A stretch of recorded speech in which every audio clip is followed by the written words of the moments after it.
New Noida update news क्या है? New Noida में जमीन अधिग्रहण पर नोएडा अथॉरिटी ने क्या कहा? मुआवजा पाने को बेकरार गांव वालों के लिए क्या है अथॉरिटी सीईओ का संदेश? न्यू नोएडा के लिए क्या अभी कोई जमीन अक्वायर हुई है? अगर आप जानना चाहते हैं इन सभी सवालों के जवाब तो इस वीडियो को देखिए आखिर तक। और अगर आप पहली बार इस चैनल पर आए हैं तो न्यू नोएडा की लेटेस्ट खबरें लगातार जानने के लिए इस चैनल को सब्सक्राइब कर लीजिए अभी। दोस्तों, YouTube ने हमें बताया है कि इस चैनल के वीडियोस देखने वाले 76% लोग ऐसे हैं जिन्होंने अभी तक इस चैनल को सब्सक्राइब नहीं किया है। आपसे रिक्वेस्ट है कि आप इस चैनल को सब्सक्राइब कर लें ताकि हमें मोटिवेशन मिले और हम आपके लिए वीडियो बनाने में और ज्यादा मेहनत कर सकें। दोस्तों, न्यू नोएडा के लिए जमीन अधिग्रहण का इंतजार उन 80 गांवों के लोग बेसब्री से कर रहे हैं जिनकी जमीन न्यू नोएडा में शामिल की गई है। इन 80 गांवों के लोग हर वक्त तलाश में रहते हैं कि उन्हें कोई ऐसी खबर मिल जाए जिससे उन्हें पता चल सके कि कब नोएडा अथॉरिटी उनकी जमीन एक्वायर करेगी और कब उन्हें जमीन का मुआवजा मिलेगा। दोस्तों, आप में से भी काफी लोगों को इस बात की उम्मीद हो सकती है कि नोएडा अथॉरिटी महंगे दाम पर आपकी जमीन खरीदेगी और आप मालामाल हो जाएंगे। बड़ी बात यह है कि इन 80 गांव के लोग चाहते हैं कि न्यू नोएडा का काम जल्द से जल्द शुरू हो और जल्द से जल्द उनके हाथ में पैसा आए। लेकिन दोस्तों, सच होता है और जमीनी हालात को हमें स्वीकार करना होगा। भले ही न्यू नोएडा के मास्टर प्लान यानी डीपीआर के लिए कंसल्टेंट का चुनाव हो गया है, लेकिन नोएडा अथॉरिटी की सीईओ रितु माहेश्वरी और अन्य अफसरों ने जमीन अधिग्रहण को लेकर स्थिति बिल्कुल साफ कर दी है।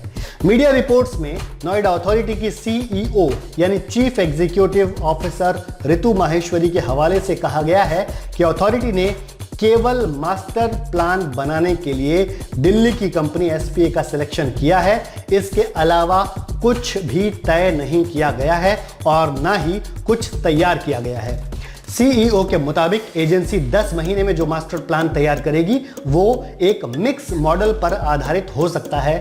सीईओ के अलावा नोएडा अथॉरिटी के एक और अफसर इश्तियाक अहमद ने भी न्यू नोएडा में जमीन अधिग्रहण पर बयान दिया है। अथॉरिटी के general manager planning Ishtiaq Ahmed ने कहा कि सब कुछ शुरुआती दौर में है, अभी तक कोई जमीन एक्वायर नहीं की गई है। अथॉरिटी के अफसरों ने यह बयान मुआवजे का इंतजार कर रहे लोगों के लिए एक साफ संदेश के तौर पर दिया है। इससे साफ है कि अभी सब कुछ कागजों पर ही हो रहा है। ठोस काम की शुरुआत के लिए कम से कम 10 महीनों का इंतजार करना होगा जब मास्टर प्लान तैयार हो जाएगा। हाँ, इतना जरूर है कि जिसकी भी जमीन इन 80 गांवों में आ रही है उनका भविष्य बेहद पॉजिटिव संकेत दे रहा है। इसकी वजह है कि न्यू नोएडा की प्लानिंग बहुत जबरदस्त है। नोएडा अथॉरिटी के अफसर बताते हैं कि न्यू नोएडा एक इन्वेस्टमेंट रीजन है, इसलिए उसे विकसित करने का प्लान उसी तर्ज पर तैयार करवाया जाएगा।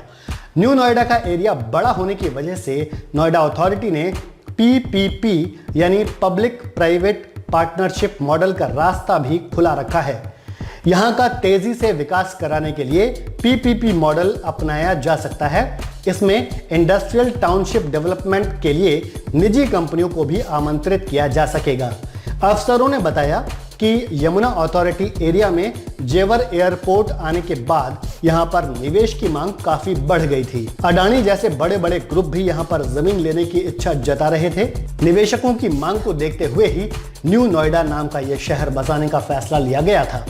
अफसरों का कहना है कि निवेश और रोजगार के हिसाब से नया नोएडा सबसे बड़ा सेंटर बनेगा। हजारों करोड़ के निवेश के साथ यहां लाखों लोगों के लिए रोजगार के अवसर पैदा होंगे। दावा है कि जेवर एयरपोर्ट और देश की राजधानी दिल्ली से 20 से 35 किलोमीटर दूरी पर बसने वाले इस शहर में निवेश के लिए बड़ी बड़ी कंपनियां आएंगी। ऐसे में उन लोगों की मौज आनी तय है जिनकी जमीन न्यू नोएडा में आने वाले 80 गांव में है।